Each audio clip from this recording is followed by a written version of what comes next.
Bonjour, bonsoir, je suis content de vous retrouver. J'espère que vous allez bien. Aujourd'hui, on parle d'exercice et vous le savez, les conseils que je vous donne ne remplacent pas ceux d'un professionnel de la santé et vous allez trouver beaucoup d'informations complémentaires dans mes livres Plus jamais malade, mon approche globale pour un corps en santé. Lève-toi et marche, le remède miracle existe et il est gratuit. Je vous montre cet exercice qui se fait en position debout, qui stimule plusieurs muscles. Si vous êtes d'accord, je vous le montre sommairement, puis ensuite on va voir pourquoi l'exercice est utile. C'est un exercice qui est vraiment dynamique. Vous risquez d'avoir un peu chaud en faisant l'exercice. Vous êtes debout, vous faites un pas de côté. Je vous parle souvent de la marche, marcher vers l'avant, marcher à reculons même, mais de faire des pas sur le côté, ça stimule des muscles qui sont importants, notamment pour la hanche. Alors, vous faites le mouvement que vous voyez et vous levez les bras et vous placez les mains en contact et les coudes aussi, si possible, selon votre morphologie. On va revenir à l'exercice dans quelques minutes, quelques secondes même, le temps de vous dire pourquoi c'est intéressant de faire l'exercice. Vous pouvez faire l'exercice pour la santé de vos genoux. Lorsque vous faites le mouvement, vous allez faire des flexions des genoux, mais vous allez faire aussi des mouvements sur le côté. Et lorsque vous êtes en appui sur un pied, vous faites le déplacement d'un côté et que vous revenez de l'autre côté, il y a des muscles sur le côté, les muscles, les adducteurs ADD, les abducteurs ABD sont stimulés et on les oublie parfois, ces muscles-là. Le fait de faire des mouvements latéraux, ça stimule aussi la stabilité. Je vous parle de gainage. Vous devez aussi avoir un bassin qui est stable et les muscles des genoux et les muscles du bassin travaillent ensemble. Votre quadriceps, par exemple, s'attache en bas du genou, mais rejoint aussi le bassin.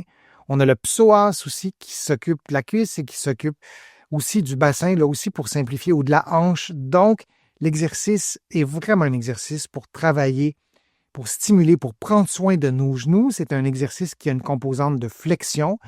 Parfois, après une blessure au genou, on a de la difficulté à faire des flexions prononcées. C'est difficile. Cet exercice-là, c'est un exercice qui est intermédiaire, qui est plus facile, en fait, en termes d'amplitude pour la flexion des genoux. Regardons l'exercice un peu plus en détail. Donc, vous commencez l'exercice, les pieds à peu près un à côté de l'autre, et vous faites des pas de côté. Et en faisant votre pas de côté, vous faites un mouvement de flexion des genoux, plus ou moins accentué. Si vous avez beaucoup de force, si vous êtes habitué de faire des mouvements de ce type, vous pouvez faire une flexion des genoux un peu plus grande que ce que vous voyez en ce moment. Et si c'est l'inverse, vous faites un peu moins de flexion, mais on veut faire une flexion des genoux et on garde à peu près toujours une petite flexion durant l'exercice. En même temps, lorsque vous éloignez vos pieds l'un de l'autre, vous rapprochez vos coudes et vos mains dans une position d'élévation des bras. Vos bras sont déjà levés du début à la fin de l'exercice, alors ça stimule aussi l'endurance des épaules et lorsque vous faites ces contractions-là simultanées, inévitablement, vous devez stabiliser les muscles du tronc. Vous devez contracter les muscles du tronc pour stabiliser le tronc, le dos, les épaules, le bassin. Vous pouvez aussi contracter le plancher pelvien un peu durant l'exercice. Ça peut être une stimulation intéressante aussi au niveau du plancher pelvien, les muscles qui retiennent l'urine et les gaz, et vous répétez ce mouvement-là. Pour augmenter le niveau de difficulté, vous pouvez avoir des poids au poignet. Vous pourriez avoir une bande élastique aussi entre les bras. Donc, quand vous éloignez vos bras l'un de l'autre, ça sera plus difficile. Vous pourriez avoir des poids aux chevilles, ça sera aussi plus difficile et vous pourriez faire l'exercice plus rapidement. Si vous voulez diminuer le niveau de difficulté, vous pourriez faire le mouvement seulement avec les membres inférieurs. Ensuite, vous prenez une pause, vous faites le même exercice, cette fois sans les membres inférieurs, et vous faites l'exercice seulement avec les membres supérieurs. Et lorsque vous aurez pris de la force, de l'endurance, lorsque la coordination des mouvements sera plus facile, vous pourrez aussi le faire simultanément. Dans les paramètres, vous pouvez faire 10 mouvements et prendre une pause, ou 10 à 20 mouvements, prendre une pause et répéter 3 séquences, ou vous pourriez faire l'exercice pendant 1 minute et répéter 3 fois. Je vous encourage soit à adopter cet exercice-là. Je vous le dis souvent, quand je vous propose un exercice, je le fais parce que j'ai des patients qui choisissent un exercice et pendant la semaine, le mois, ils vont répéter cet exercice-là pendant les pauses publicitaires, pendant leur pause au travail, sur l'heure du lunch, pour s'activer, pour bouger, pour pas perdre de vue que la contraction musculaire, oui, ça nous fait bouger, mais c'est important aussi pour notre santé.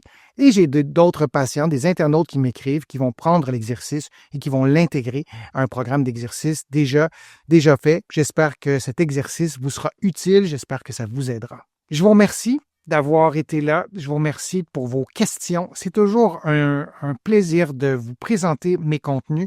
Je suis toujours ravi de lire vos commentaires sur les réseaux sociaux. Je note toutes vos questions. Je vous invite à les formuler, vos questions, et je vais y répondre dans de prochaines vidéos. Parfois, j'ai le temps aussi de vous répondre individuellement. Vous allez trouver beaucoup d'informations sur mon site web, le www.denisfortier.ca. Vous allez pouvoir aussi vous abonner gratuitement à mon infolettre et vous allez trouver beaucoup d'informations dans mes livres, notamment Plus jamais malade, mon approche globale pour un corps en santé et Lève-toi et marche. Vous le savez, j'ai écrit plusieurs autres livres et vous allez trouver donc beaucoup d'informations dans ces livres-là. Je vous remercie pour les contributions. Vous êtes vraiment très fidèles sur ma chaîne et ces contributions m'aident à vous présenter de nouveaux contenus jour après jour, semaine après semaine, et je suis toujours ravi de le faire. J'espère que vous allez prendre soin de vous, que je vous ai incité à bouger un peu plus, à marcher un peu plus. Je vous dis à une prochaine fois, un prochain direct, à une prochaine vidéo. Je suis Denis Fortier. À bientôt.